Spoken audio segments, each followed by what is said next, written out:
Hello friends and welcome to your channel the voice. तो इस video में हम बात करने वाले हैं जो कि एक कंट्री श्रीलंका, जिसको आप सभी अच्छी तरह से जानते हैं, वो आज डिफ़ॉल्टर हो चुका है। उस कंट्री की हालत इतनी ख़राब हो चुकी है कि वहाँ लोगों के पास खाने के लिए पैसे नहीं है। महंगाई इतनी ज़्यादा बढ़ चुकी है कि एक तरह से वहाँ पे नेशनल इमरजेंसी कर दिया गया है।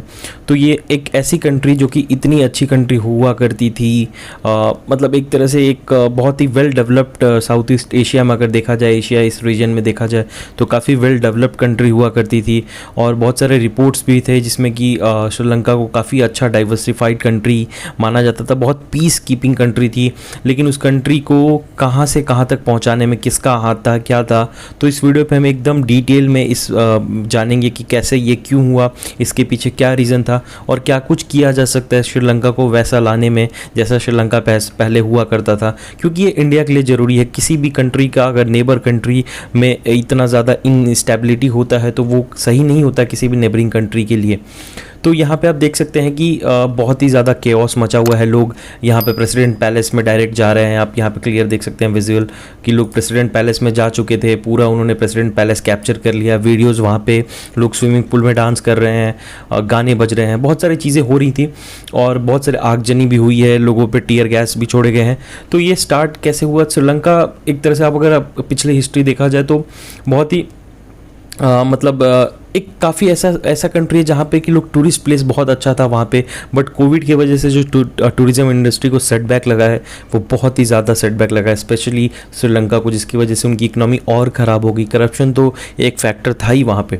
तो हुआ ये कि 9 जुलाई को प्रोटेस्टर सारे के सारे वहाँ पे जो प्रेसिडेंट पैलेस है वहाँ पे चले गए और इनका क्या डिमांड था कि प्रेसिडेंट जो वहाँ के हैं गोटाबाया राजपक्षा, उनकी रेजिग्नेशन, उनको हटाया जाए किसी भी कीमत पे।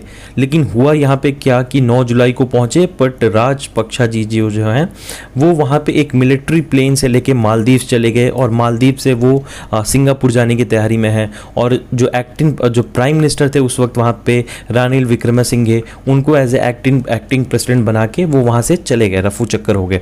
और इसकी वजह से श्रीलंकन पब्लिक में और ज़्यादा केओस है कि आप भाग कैसे गए, आपको लॉ फेस करना था, आपको ये फेस करनी थी, आपने करप्शन की है तो आपको ये चीज़ें फेस करनी थी। एनालिस्ट का ऐसा कहना है कि ये क्राइसिस जो है 2019 में ही शुरू हो गई थी, जब कोविड का टाइम आया था। जो भी इंडस्ट्री थी काफ़ी डाउन साइड चल रही थी, बट श्रीलंकन के पब्लिक का मानना है कि ये 2010 में भी ये शुरू हो गया था, 2010 से ही, जब गोटाबाया राजपक्षा के जो भाई हैं महेंद्र राजपक्षा, वो प्रेसिडेंट के लिए इलेक्टेड हुए थे। यहाँ से वो सारी कहानी शुरू हुई थी कि कैसे एक परिवार पूरी कंट्री पे एक छत्र राज करने लगता है। तो ये था श्रीलंका का एक तरह से बैकग्राउंड कि वहाँ पे ऐसा चीज़ें क्यों हुई। अब श्रीलंका के साथ सबसे बड़ा प्रॉब्लम इनके साथ ये है कि वो अब पिक एंड चूज़ नहीं कर सकते। उनके पास गोटाबाया राजपक्षा चले गए हैं तो अब बचे रानिल विक्रमसिंघे, और इस कंडीशन में, ऐसे कंडीशन में कि आप इलेक्शन कैसे करवा पाओगे। और 2020 में श्रीलंका को देखिए, यहाँ पे लोअर मिडिल क्लास मतलब कंट्री भी क्लासिफाई किया गया था वर्ल्ड बैंक के थ्रू। क्यों?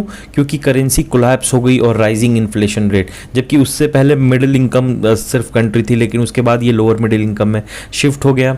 तो ये बहुत बड़ा उनके लिए सेटबैक रहा होगा। और वहाँ पे fuel prices, rising fuel prices, power cuts, उसके बाद severe shortage of basic foods like medicine नहीं है शॉप्स में, दुकानों में खाना नहीं है, दूध नहीं है, चावल नहीं है, डेली के जो ज़रूरत होती है हमारी वो भी वहाँ पे अवेलेबल नहीं है, और ज़ीरो पॉलिटिकल स्टेबिलिटी वहाँ पे है। अब ऐसे टाइम में आपको कोई ना कोई एक ऐसा लीडर चाहिए जो कंट्री के पावर को रीस्टोर करे, उसको आगे ले चले, बट ऐसा होता हुआ दिख नहीं रहा। आप यहाँ पे देख सकते हैं लंबी लाइन लगी हुई है गैस सिलेंडर रिफिल करने के लिए। ऐसा दृश्य शायद ही आप कहीं भी देखेंगे। इंडिया में तो नामुमकिन ऐसा मतलब माहौल देखना, बट यहाँ पे तो आप देख सकते हैं। फिर ये मतलब एक तरह से अगर देखा जाए तो आप देख सकते हैं यहाँ पे कि सिविल वॉर के बाद 2009 में जब सिविल वॉर ख़त्म हुआ तो वहाँ पे एक स्टेबिलिटी और पीस रिटर्न हुई।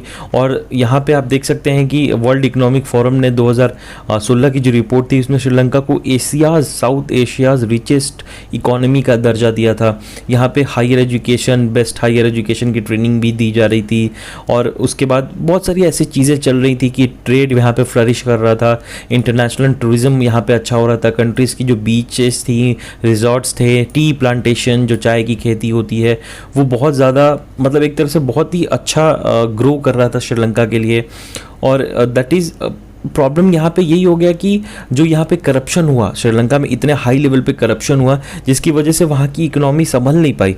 मतलब बाहरी इनकम तो कुछ था नहीं, कोविड की वजह से सारा का सारा इनका जो भी टूरिज्म सेक्टर है वो ख़त्म हो चुका था, और इंटरनली इतना करप्शन था कि वो मनी वो लोग चैनलाइज नहीं कर पाए।